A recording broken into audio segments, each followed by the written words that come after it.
आज हम आपको लेके आए हैं सारण जिला के मांझी विधानसभा के और कांग्रेस के भावी उम्मीदवार सुनील सिंह, पूरे सारण जिला के लिए जो जलालपुर प्रखंड के लिए दिए। अभी हम आगे वीडियो में चर्चा करेंगे। पहले स्वागत है, कैसे हैं? बहुत बहुत धन्यवाद। और आपके न्यूज़ चैनल के माध्यम से आपके 50,000 दर्शकों को मेरा यथोचित अभिवादन। बड़े को मेरा चरण स्पर्श, जो साथ के हैं हमारे मित्र हैं उनको हमारा बहुत बहुत प्यार, और छोटों को शुभाशीष स्नेह प्यार। Thank you. आप भी दावेदारी फेस किए हैं कांग्रेस से, मुजफ्फरपुर जाकर के आप मिले हैं कांग्रेस के बड़े बड़े जो वहाँ पे दिग्गज नेता आए थे, आप जाकर के अपना पेशकश किए। कितना भरोसा है कि मांझी से आप टिकट लेकर के आ रहे?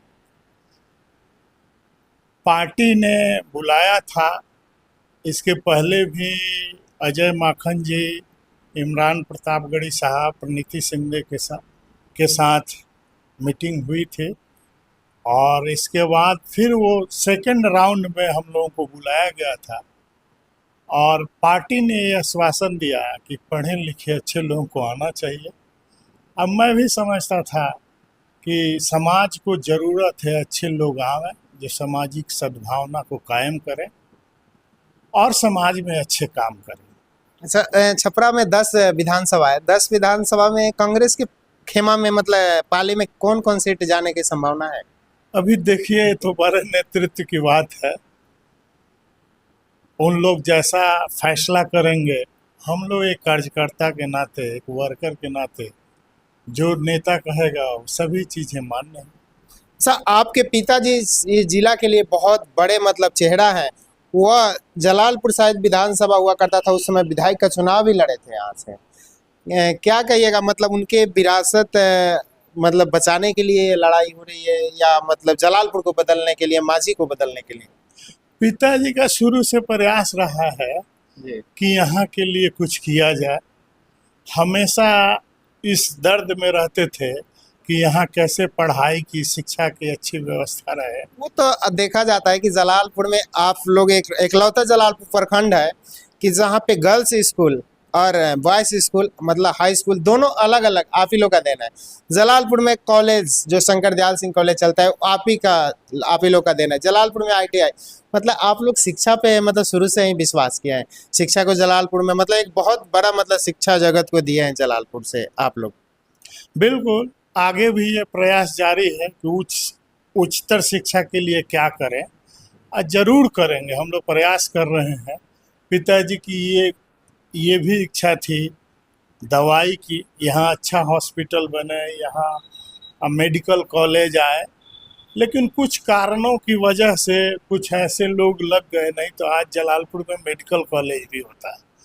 लेकिन यहाँ की जो राजनीति में है, ऐसा लोग मतलब क्रिएटिव वर्क नहीं करना चाहते हैं। कोई करे अच्छा काम ही होता है। और मैं ज़रूर इस सपने को साकार करूँगा। हमारी बातें DY पाटिल साहब से भी हमको पुत्रवत स्नेह देते हैं। MGM के भी कदम साहब से मेरा बहुत अच्छा संबंध है, पुत्रवत स्नेह देते हैं। मैं बार बार उनको आग्रह करता हूँ कि बाबूजी हमारे भी क्षेत्र के लिए चलिए, कुछ करिए। तो बिहार के नाम पर थोड़ा सा लोग आगे पीछे होते हैं, लेकिन मुझे आशा है कि मैं उन्हें मना लूँगा। अच्छा, कहाँ पे मतलब पार्टी से चूक हो जाती है? जैसे इतना बड़ा चेहरा सारण जिला के आपके पिताजी, उनको टिकट मतलब कभी पार्टी नहीं उनके लिए सोचे, ऐसे पूरा जीवन पार्टी में समर्पित कर दिए। हाँ, ये तो हुआ है। ये तो पार्टी वालों को, ऊपर के नेतृत्व को सोचना चाहिए था कि समाज के लिए अच्छा काम हो, अच्छे वर्कर आए तो ही समाज बनेगा। लेकिन पार्टी वालों ने, ऊपर वालों ने नहीं देखा होगा। हो सकता है उनका कुछ दृष्टिकोण रहा होगा। अच्छा, अभी टिकट लेकर के आप आते हैं महागठबंधन से, कांग्रेस खेमा से, तो विधायक बनकर अगर सदन में जाते तो युवाओं के लिए क्या सोचे हैं पहला काम? बिल्कुल, युवाओं का रोजगार के लिए पढ़ाई की व्यवस्था हो रही है। अभी और उच्चतर शिक्षा की व्यवस्था करूँगा मैं, दवाई की भी व्यवस्था करूँगा और कमाई की भी व्यवस्था करूँगा। मेरे मन में पढ़ाई है। का तो आप जलालपुर का 15 पंचायत है, जलालपुर प्रखंड में टोटल 15 पंचायत का हमें लगता है पढ़ाई का व्यवस्था पहले बिना विधायक रहते हुए ही कर दिए हैं। ये तो है, लेकिन और हायर एजुकेशन के लिए जो बच्चों को बाहर जाना पड़ता है वो न जाए, अपने घर में ही रह के रूखी सूखी खा के पढ़ ले, ऐसी व्यवस्था करने की है। यहाँ यूनिवर्सिटी भी लाने की है और ये मैं करूँगा। अच्छा, देश के प्रधानमंत्री नरेंद्र मोदी जी अब बिहार के युवाओं को बाहर से आने के लिए छठ पूजा पे 12,000 ट्रेन मतलब दे रहे हैं। क्या उसमें से मतलब 1200 खाली फैक्ट्री लगाते तो शायद ये दिन नहीं देखना पड़ता? आप क्या कहिएगा? काश प्रधानमंत्री जी सोचते बिहार के बारे में। गुजरात के 25 सांसद हैं, तो इतना उन्होंने गुजरात को दिया। गुजरात में 26 है। 26 सांसद है, तो इतना सारा उन्होंने दिया। हाँ।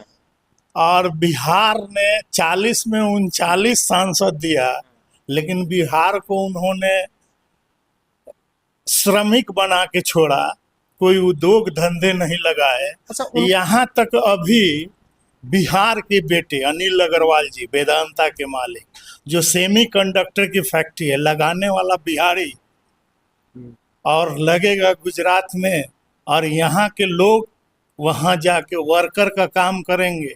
ये दुर्भाग्य है बिहार का भी। काश मोदी जी ऐसा बड़ा दिल दिखाते।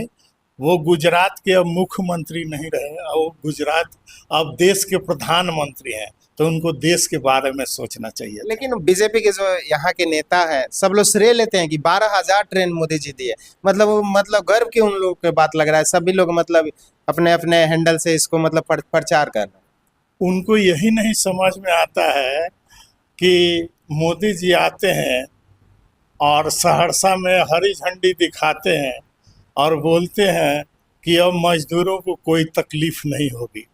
तो ऐसा उनके नेता का सोचना है कि बिहार को एक मजदूर के रूप में देखते हैं। तो ये बीजेपी वालों के लिए शर्म की बात होनी चाहिए। अच्छा, जैसे आपका बाई चांस 1% अगर महागठबंधन में कांग्रेस में नहीं गया, आप कांग्रेस के दिग्गज नेता है, तो क्या आप निर्दल जाएंगे इस बार मांझी विधानसभा के चुनाव में? बिल्कुल नहीं, पार्टी के अनुशासित सिपाही हैं। कैसे पिताजी भी आपके टिकट का इंतजार करते रह गए, पार्टी उनको नहीं मतलब पता नहीं कहाँ पे चूक हुई, तो क्या आप निर्दलीय मतलब दावेदारी यहाँ से पेश कीजिएगा? नहीं, पार्टी के अनुशासित सिपाही हैं। पार्टी जहां से लड़ाएगी। अभी पार्टी में एक ऐसा चल रहा है कि भैया 10 सीटों में 7 सीट गठबंधन का है, 3 सीट सरकार का है, एनडीए का है। तो उन 3 सीट से ही लड़ाया जाएगा। अगर पार्टी मुझे उचित समझेगी और जहां से लड़ाएगी, मैं अपना पूरा तन मन धन से, क्योंकि मैं जिला अध्यक्ष भी रहा हूं, यहाँ के 20 प्रखंड, 330 पंचायतें। किसान के भी बहुत बड़े नेता शायद प्रदेश अध्यक्ष भी थे। हाँ, मैं महेंद्र सिंह टिकैत के से भी जुड़ा रहा। किसानों का आंदोलन हम लोगों ने किया। 18 का जो पटना के सड़कों पे आपको देखा गया था। बिल्कुल, हम लोग लगे हुए हैं और काम कर रहे हैं। 18 के किसान आंदोलन में भी मैं पदयात्रा में 17 दिनों शामिल रहा, और उसी में इनकी 3 सरकारें गई थी और कांग्रेस की 3 सरकारें बनी थी। जो ये 6,000 बोलते हैं कि साल का दे रहे हैं, तो ऐसे नहीं दे रहे हैं, वो किसान आंदोलन का ही परिणाम था। अंत में क्या कहिएगा, मांझी विधानसभा वासी हैं, उनके लिए क्या मतलब आप संदेश दीजिएगा? मेरा संदेश तो बहुत साफ है। मैं युवाओं से उनको श्रमिक नहीं बनाना चाहता। बिल्कुल। मैं उनको चाहता हूं कि वो अच्छी पढ़ाई करे, उनको रोजगार मिले, और जितनी मेरी सामर्थ्य है। मेरे को मतलब अनिल अग्रवाल जी के पिताजी अब तो नहीं रहे, वो भी मुझे वादा किए थे कि यहाँ एक बहुत बड़ा कंप्यूटर का संस्थान डालूंगा, और ऐसे नहीं, ट्रेनिंग भी दूंगा, जॉब भी दूंगा। ऐसे बहुत सारे लोग हैं, जिंदल साहब हैं, मित्तल साहब हैं, राठी साहब हैं, रुमटा साहब हैं, जिनसे आपको भूषण साहब हैं।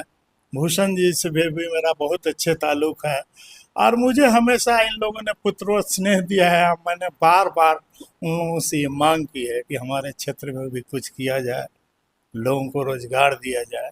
और ये लोग बार बार बोलते हैं कि अच्छा कुछ हो जाएगा जिस दिन तुम उस दिन मैं चलूंगा। अच्छा, जलालपुर इतना संस्था देने के बाद पढ़ाई एजुकेशन में आप इतना मतलब हमें लगता है कि मतलब हजारों की संख्या में आपके मतलब स्कूल और आपके जो ITI से पढ़ के अच्छे अच्छे जगह पोस्ट पे मतलब गए, मतलब रोजगार देने का मतलब बिना विधायक रहते हुए आप बहुत लोगों को यहाँ से मतलब रोजगार देने के लिए व्यवस्था की है। बिल्कुल 100% हम लोगों ने प्लेसमेंट कराया, और सिर्फ अपने ही कॉलेज का नहीं किया, इवन पूरे जिला से के कॉलेज के बच्चों को बुलाया। हम लोगों ने इसमें कोई भेदभाव नहीं बरता, और यहाँ टाटा भी आए, महिंद्रा भी आए, जिंदल भी आए, एस्सार के भी लोग आए, और सबको रोजगार देने का हम लोगों ने काम किया है। अच्छा, पिताजी से आशीर्वाद मिल गया है? बिल्कुल पिताजी का आशीर्वाद हमेशा है, और उन्हीं के चलते मैं आया हूँ।